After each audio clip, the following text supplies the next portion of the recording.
Halo, perkenalkan nama saya Christopher Parusip, program studi Pendidikan Matematika, Fakultas Keguruan dan Ilmu Pendidikan, Universitas Maritim Raja Ali Haji, dengan nomor induk mahasiswa 2103020054.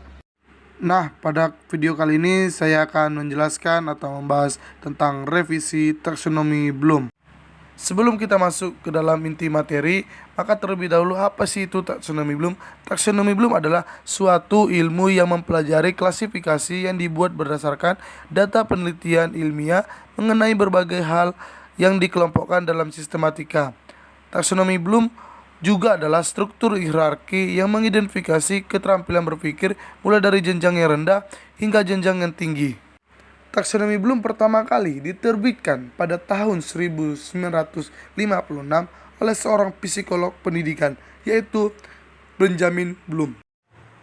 Mula-mula, taksonomi Bloom terdiri dari dua bagian, yaitu ranah kognitif dan ranah afektif, atau cognitive domain and affective domain.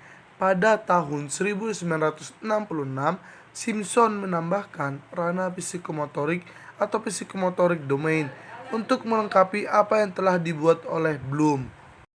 Nah, setelah membahas mengenai apa itu taksonomi Bloom, selanjutnya kita akan membahas apa saja perubahan yang mendasar dari revisi taksonomi Bloom. Yaitu yang pertama, revisi taksonomi Bloom memfokuskan pada perubahan aplikasi yang terdiri dari 3 bidang, yaitu aplikasi bidang penyusunan kurikulum, aplikasi bidang instruksi pengajaran, dan yang ketiga aplikasi bidang asesmen atau penilaian. Yang kedua, revisi taksonomi Bloom fokus pada perubahan terminologi, di mana revisi taksonomi Bloom menekankan pada subkategori yang mengakibatkan penilaian menjadi lebih spesifik, mudah dalam menyusun penilaian pada kurikulum, serta mudah dalam menyusun instruksi pengajaran. Nah, selanjutnya, di taksonomi Bloom dibagi menjadi 3, yaitu domain kognitif, domain efektif, dan domain psikomotorik. Nah, terlebih dahulu kita akan membahas bagian yang di domain kognitif. Domain kognitif atau domain pengetahuan dalam taksonomi Bloom berkaitan dengan ingatan, berpikir, dan proses-proses penalaran. Nah, berikut tabel revisi taksonomi Bloom domain kognitif. Nah, mari kita perhatikan di taksonomi Bloom lama itu C1-nya itu pengetahuan, C2-nya pemahaman, C3-nya aplikasi, C4-nya analisis, C5-nya sintesis, dan C6-nya itu evaluasi.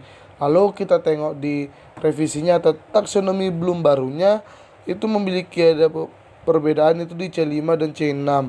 Nah, C1-nya itu mengingat, C2-nya itu memahami, C3-nya itu mengaplikasikan, C4-nya itu menganalisis, C5-nya itu mengevaluasi, C6-nya itu mencipta. Nah, mari kita tengok gambarnya. Dari gambar tersebut ada istilah itu HOTS and LOTS, yang dimana HOTS itu kepanjangan dari High Order Thinking Skill dan LOTS itu Low Order Thinking Skill. Nah, bagaimana perbedaan dari HOTS and LOTS? Maka mari kita perhatikan bahwasanya kita melihat dan kita mengetahui bahwasanya C1 itu mengingat, C2 itu memahami, C3 itu menerapkan, yang C4 itu menganalisis, C5 mengevaluasi, C6 mencipta. Maka itu kan semakin tinggi tingkatannya, semakin tinggi juga tingkat skillnya atau thinking skillnya, yang dimana kita tengok tanda panahnya, semakin ke kanan itu semakin HOTS dan semakin ke kiri itu semakin LOTS. Nah, selanjutnya perubahan pada dimensi pengetahuan. Nah, seperti kita tengok pada tabel yang telah saya lampirkan, ada dimensi pengetahuan lama dan dimensi pengetahuan baru. Nah, dari kedua dimensi tersebut ada perbedaan. Nah, mari kita perhatikan dimensi pengetahuan lama itu ada yang pertama pengetahuan faktual, yang kedua itu pengetahuan konseptual, yang ketiga itu pengetahuan prinsip, yang keempat itu pengetahuan prosedural. Nah, selanjutnya dimensi pengetahuan baru.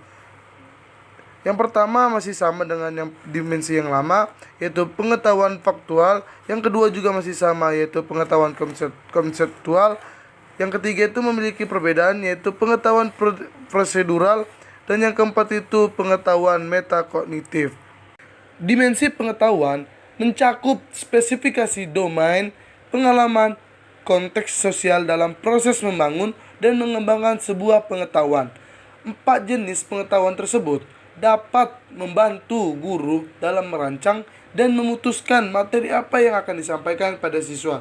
Berdasarkan tabel yang telah saya berikan sebelumnya atau di slide sebelumnya, itu kita dapat menganalisis perubahan apa saja pada dimensi pengetahuan.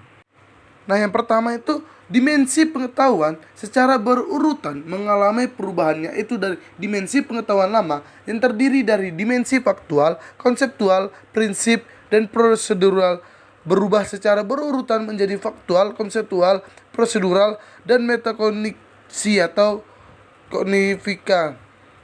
Yang kedua itu tipe pengetahuan prinsip digabungkan dengan tipe pengetahuan konseptual, di mana di dimensi pengetahuan yang baru ditambahkan yaitu tipe pengetahuan metakognisi sebagai tipe pengetahuan yang keempat. Nah, selanjutnya revisi dimensi proses kognitif. Nah, seperti yang saya tampilkan di tabel break yang saya tampilkan, yaitu dimensi proses kognitif lama itu terdapat 6, yaitu pengetahuan, pemahaman, aplikasi, analisis, sintesis, dan evaluasi.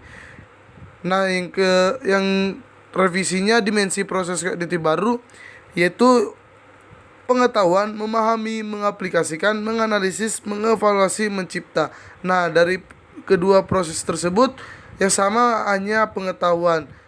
Selebihnya itu memiliki revisi atau perbedaan. Nah, selanjutnya berikut daftar contoh kata kerja operasional yang dapat dipakai untuk domain kognitif. Teman-teman bisa memperhatikan gambar yang tabel yang telah saya tampilkan. Jadi dimohon buat teman-teman dibaca dan diingat-ingat kembali. Nah, selanjutnya domain yang kedua yaitu domain afektif. Domain afektif merupakan domain yang meliputi rasa, nilai, apresiasi, antusiasme, motivasi, dan sikap. Kemampuan afektif, khususnya sikap dari mahasiswa, dapat diketahui kecenderungan, perubahan, dan perkembangannya dengan mendasarkan pada jenis-jenis kategori domain afektif. Nah, jenis-jenis kategori domain afektif apa saja? Yaitu yang pertama, tingkat menerima. Artinya, di mana mahasiswa memiliki keinginan menerima atau memperhatikan suatu rangsangan atau stimulus yang diberikan dalam bentuk persoalan, situasi, fenomena, dan sebagainya. Yang kedua yaitu tingkat menanggapi, yang artinya di mana mahasiswa mereaksi atau menanggapi suatu rangsangan atau stimulus yang diberikan dalam bentuk persoalan, situasi, fenomena, dan sebagainya. Yang ketiga, tingkat menghargai, artinya di mana mahasiswa menunjukkan kesediaan menerima dan menghargai suatu nilai-nilai yang disodorkan kepadanya. Yang keempat, tingkat menghayati, yang artinya di mana mahasiswa menjadikan nilai-nilai yang disodorkan itu sebagai bagian internal dalam dirinya, menjadikan nilai-nilai itu prioritas dalam dirinya. Yang kelima atau yang terakhir, tingkat mengamalkan, yang artinya di mana mahasiswa menjadikan nilai-nilai itu sebagai pengendali perilakunya dalam kehidupan sehari-hari sehingga menjadi gaya hidup. Nah, selanjutnya domain yang terakhir yaitu domain psikomotorik.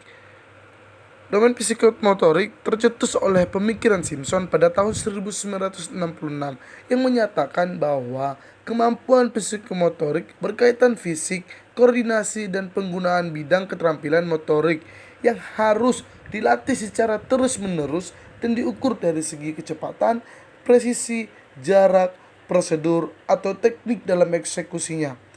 Lalu Simpson mendefinisikan kemampuan psikomotorik tersebut didasarkan pada penelitian di bidang pendidikan, industrial, pertanian, ekonomi rumah tangga, pendidikan bisnis, musik, seni, dan olahraga.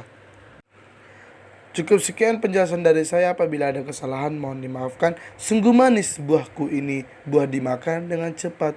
Berakhir sudah video kali ini. Semoga bisa memberi manfaat.